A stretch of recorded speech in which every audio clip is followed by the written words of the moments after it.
Welcome to Radicards TV on Radicards.com. I'm your host, Patrick, and today I'm going to be interviewing a baseball card collector, Mr. Eric Leet.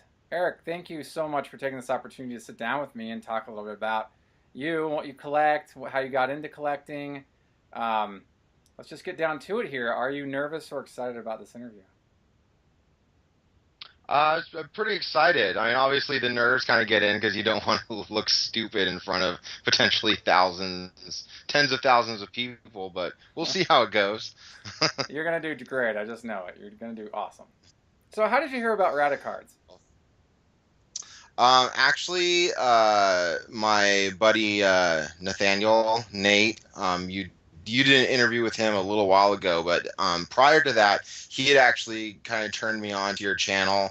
Said that, hey, this guy does a lot of old '90s stuff, which is kind of our fun period of baseball card collecting is. So I checked out a bunch of those videos and liked what I saw, so subscribed obviously, and that's pretty much how I heard about you. Awesome, awesome, awesome. Thank you so much. Um, I always ask this: at what age did you start collecting baseball cards? What got you into it? I think it was mostly right around 8 or 9 years old. And it was mostly just, all of my friends collected baseball cards at the time. So I kind of just naturally started collecting as well. I mean, I played baseball and stuff as a kid, so whenever I was in Safeway and stuff like that, I'd always ask my dad, "Hey, can you buy me a pack of cards?" And every now and then, he actually broke down and bought me a pack of baseball cards. So that's ultimately how I started collecting. Is just from friends and getting me into the hobby. Awesome, awesome. I love it. What do you like about collecting baseball cards specifically? Oh man, there's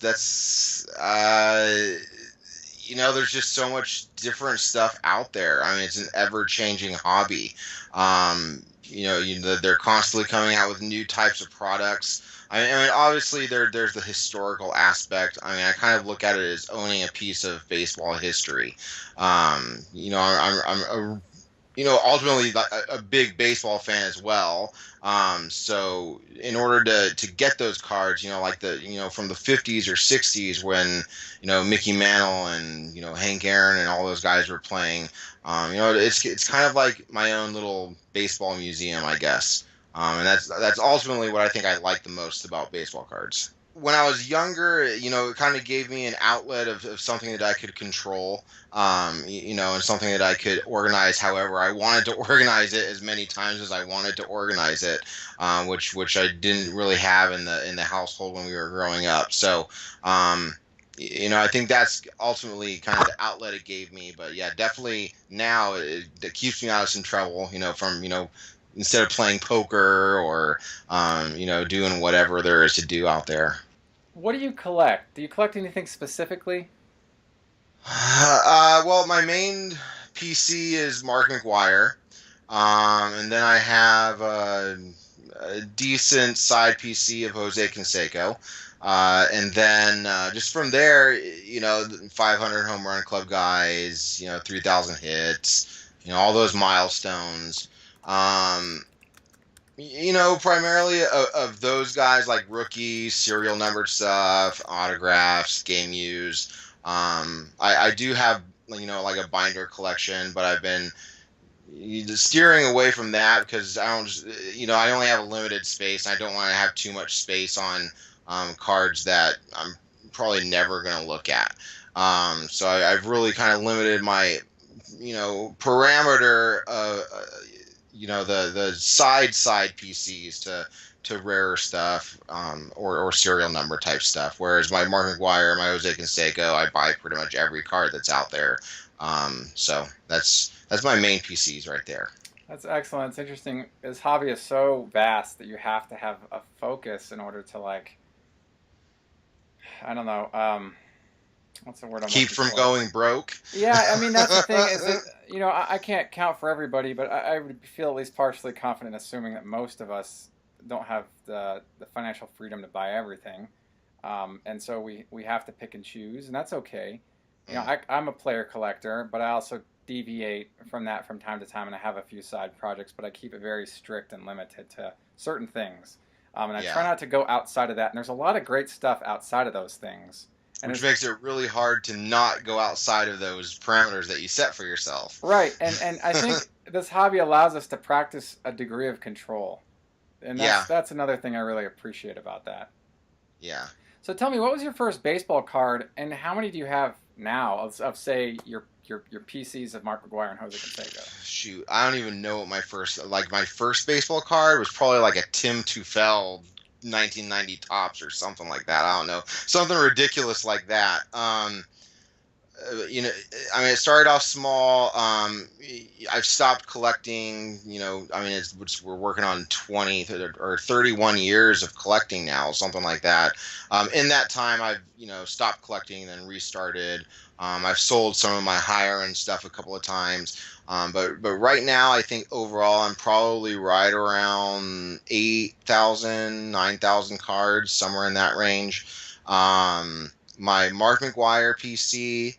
Right around 1,100 different cards. Mm-hmm. So I mean, obviously, I have like doubles or like I have a 1985 tops, but I also have a 1985 tops that's autographed. That's PSA. So I don't count that in my total number. And then like Jose Canseco, right around 400. Griffey and Pujols, I'm about 500 cards each. So obviously there's some targeted in my collection as far as who I PC in the 500 home run club and stuff like that. But I'd say Mark McGwire is like an eighth of my collection right now, or a seventh, somewhere in there. Gotcha. Excellent. I have four different 2016 flawless McGwire autographs. You do? I did pick out two of the ones that I grabbed recently just because I wanted to show them. Yeah. Because I know you're going to ask me to show you some of my favorite cards. Oh, yeah. So I'll just get these, since we're talking about flawless, I'll get these out of the way. There's this guy here. Love it. I don't know how well you'll be able to see it. Alrighty, there's a good one right there. Yeah. So that one is his athletics one. It's got a pretty nice patch. It's numbered 10 out of 15. Love it. And then, I had to get the Cardinals one also. Flawless makes a great product. I love that. That Cardinals one's nice. Yeah, they make a pretty clean product. I really like it. I don't mind so much with these types of patches that there's no team logos on there. Right. I mean, you got the logo with the patch basically, right? And they're such a nice product in that particular in those two cards that I really don't mind it not being MLB certified or sponsored or whatever. Sure.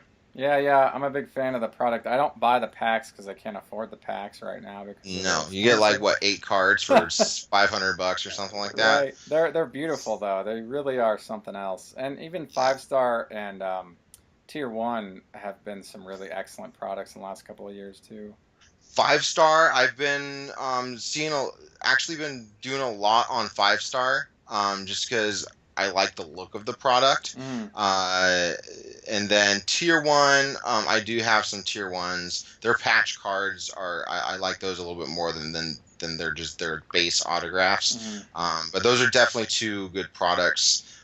Strata is nice. I do like Strata. The new Legacies from Topps are pretty nice as well. But it seems like every year, Topps is coming out with another high-end product, right? And it's getting to the point where it's like, come on, guys, just pick a couple to stick with and go with it. You don't need 20 high-end products that give you 6 cards for $600. And that's just the high-end stuff. And then they've got like the Chromes and the Bowman products and the Gypsy Queen and what's the other one they do? Allen and Ginter. All great products, and there's a lot of variety to choose from. But if you're a player collector, it can get complicated really quickly. Well, I mean, you got your Allen and Ginter, or even your Gypsy Queens, which will have your base card. Sometimes there's going to be a short print, and then there's 10 different mini variations. and as a player collector, you know, you're spending, by the time you've got the whole thing, you're out $200. You Right. know, if it's, especially if it's someone like Griffey or someone like that, where, or even Frank Thomas. Frank Thomas, you probably spend more money on a Frank, like say it's numbered to 10, you'll spend more money on a Frank Thomas than you will a Mark McGwire. You know, just because he's in the Hall of Fame. Hmm. Hmm. Yeah, So it gets complicated, and as player collectors, we have a wide range of things that we have and that we're looking for, and so we have to keep track of what we buy so that we don't overbuy, right, and double buy. So this leads me to my yeah. next question: is how do you catalog your progress? Do you keep a checklist or something in Excel, Uh, Google Sheets, or something else? Sure, I actually use Beckett, the Beckett organized Uh huh. system. So I pay, like 9.99 a month or whatever it is for that. I don't keep track of everything, but my McGuires and my Consecos, I keep track of everything. Everything gets logged in there. Right now, all of my Griffies and my Pujols, as well as Ricky Henderson, Cal Ripken Jr., and a handful of other guys are all logged in there. Everyone else, I pretty much just do the higher end stuff. So I don't double buy on that. I don't mind if I'm digging through a show bin and buy, a 10 cent, Mike Piazza that I already had or something like that. Sure. But I know, like Nate, for example, yeah, he's buying cards that he has all the time. He has like over 4,000 Barry Bonds cards, and he's always like, "Oh man, I already had this card." I can't even imagine how long it'd take to log 4,000 Barry Bonds cards into that thing. It's an Yeah. investment in yourself in the sense that you protect yourself from overspending or double spending on Yeah. things, and not having to worry about like, oh man, I already have this $70 Century Marks autograph that I didn't realize I had. But usually obviously with purchases of that category and hmm that tier, usually remember that you have them because they're so Yeah, you're significant. like, I have that card. I don't need to buy that card again. Right. Um, or you keep track of it somehow that you know that, like, okay, I don't need to spend another $80 on this card. Nate and I have that Baseball Card Junkies TV, Mm-hmm. the co-op channel, and we actually did a video which was, collecting baseball cards 101, what to do, what not to do, and that's one of the big things we mentioned is that when you're just getting started, you're don't waste your money on packs, don't buy boxes, just go spend your money on the cards that you want. I'm way less disciplined than that. I should listen to my own advice, but I don't. Mm-hmm. Because there's so much cool stuff out there, and I feel like if I buy a box of Topps Chrome, you get two autographs, in a box. I can find someone that wants to pay me $20 for that, Adam Lind autograph or whatever.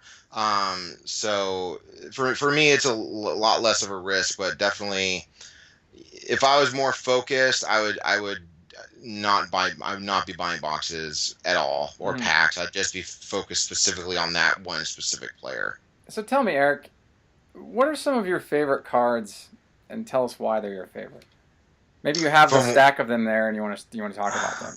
from what well, obviously those flawless cards I showed you, because the patches are just sick on Aren't those. they nice?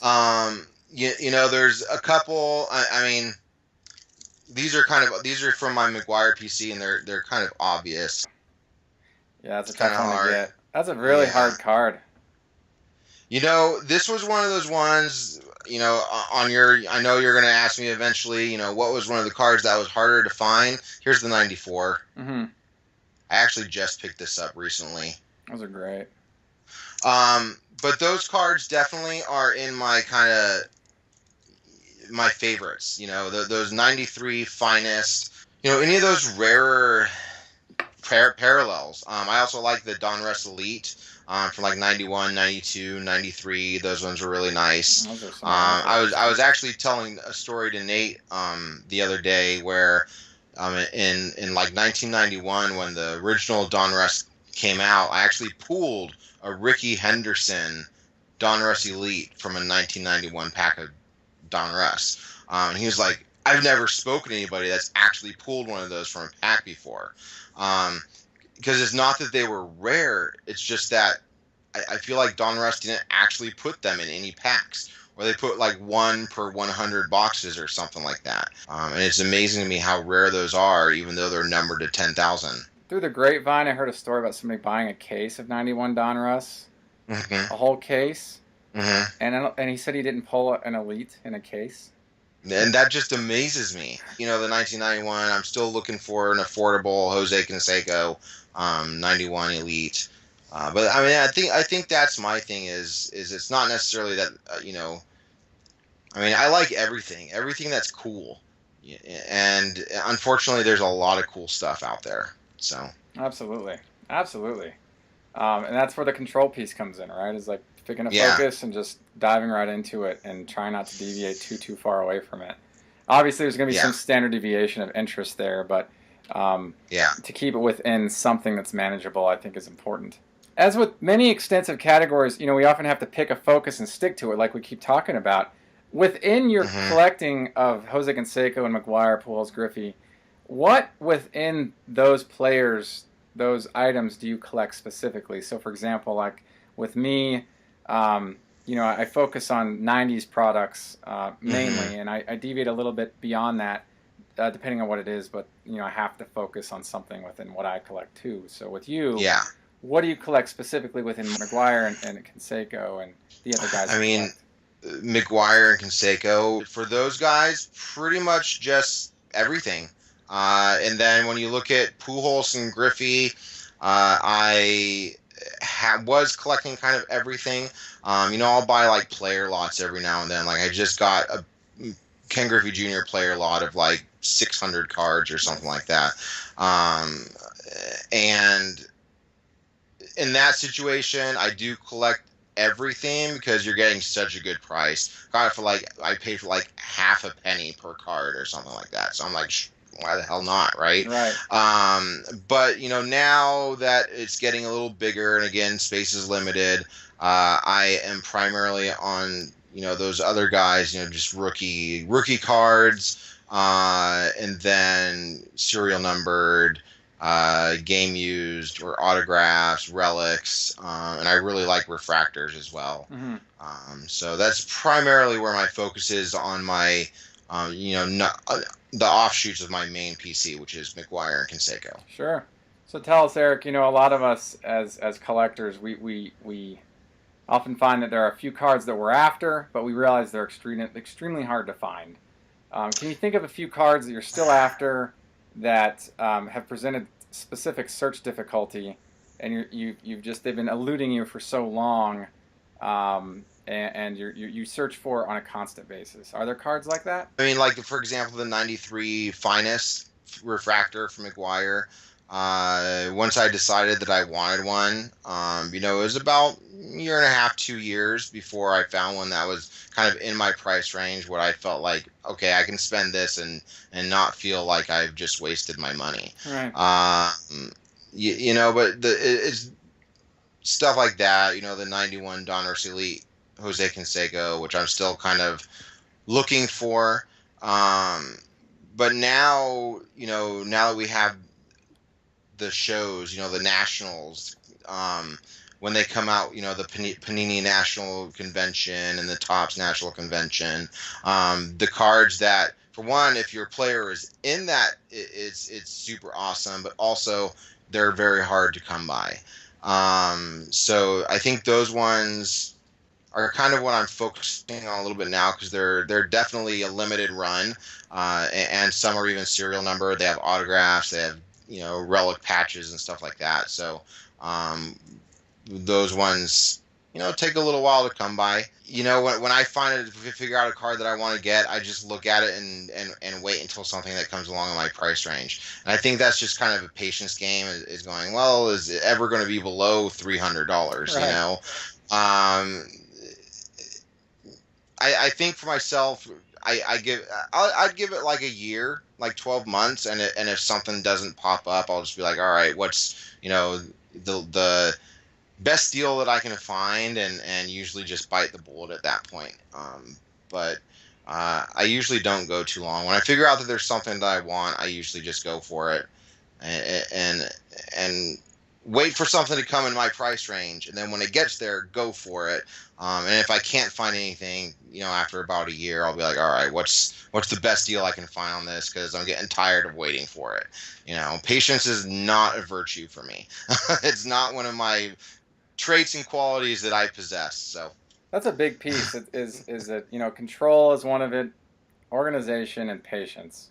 yes. Those are the kind of, to me, like the three big pieces of collecting, and types of personality characteristics you simply have to be able to Hmm. succeed in this hobby to any degree, right? And I Yeah. think that the patience piece is so important because we talked about this early in this interview. Is that it's easy to overspend, and if you don't have a Hmm. focus, then you can easily find yourself in a spot of like, oh my gosh, I spent $800 this month on cards, when I didn't realize it until I look at the finances how much I've actually spent, and it can be kind Yeah. of an eye opener, and Well, to have even with a patience. focus, you can do that. So, Touche. um, Absolutely. And and it's all relative, right? It's relative to how much you make, how much discretionary income you sure. have available to you after taxes, after overhead. So it's important to have patience and to realize, okay, if this one sells, there will be others.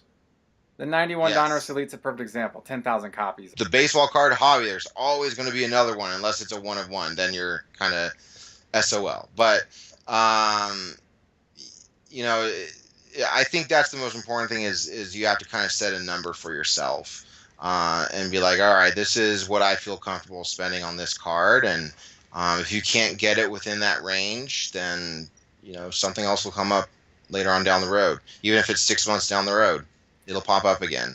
There'll always be more one of ones, right? Yeah. The one of ones are just not some. I mean, if I got one, cool, so awesome, but they're just not like anything that I have no delusions or illusions that I'll have a one of one at any point in time in my collecting career. If it happens, great, but it's just not something I'm after. Number to five is kind of where I feel like, okay, that's pretty rare. When I really decided that Mark McGwire is going to be the guy that I PC, was about 2 years ago, because I just had so many cards. He's always been my favorite player, and I kind of, it was right around the time that I met Nate. And I was like, yeah, I'm going to give this a shot, see how many Mark McGwire cards I can collect. Uh, I think up through 1997, he has like 2,000 or 2,500 cards. After that, it balloons and there's like 5,000 cards available from Right. like 1998 till the year he retired in 2002 or 2001. And I'm like, all right, well, if I could get, every card from 85 through 1996, 97, I'd be happy with that. But I mean, it's pretty ridiculous. You got that when Topps High Tech came out and they had, 20 different There were a variations, and then lot. they have the refractor, the diffractors, the X-fractor, all those. It's like there's no way I'm ever gonna. So why even? I don't even like those cards anymore. I was talking to Nate the other day because I picked up a couple of autograph cards. I got, I got one of Stanton and Jose Canseco, and then I'm like, there's 29 more of these out there. It's a Like just lot. different variations. It's a lot. Um, And 2015 Tech was actually hugely successful. I worked on the run myself with Thomas, but then mhm. I in 2015 I laxed big time on the product because I'm like, I don't want to do that again this year. Yeah, you just know? it's a lot of effort and just like collecting all those. You know what I think are fun?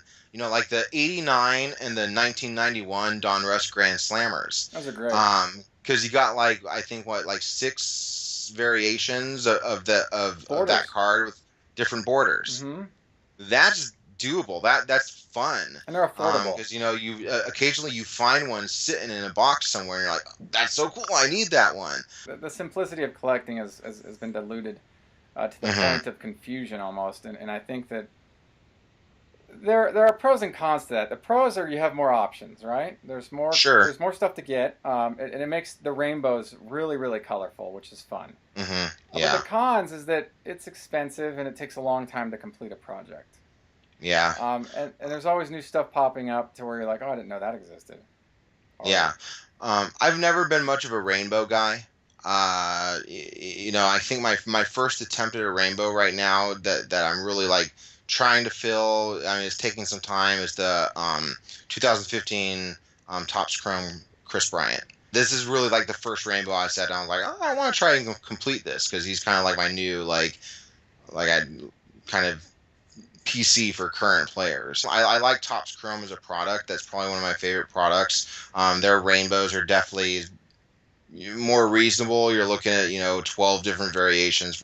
do you collect anything else in sports, like in the sports card category? And if so, what and why? Just a little bit of the football stuff. Like I have the '89 Pro set because that was the actual set.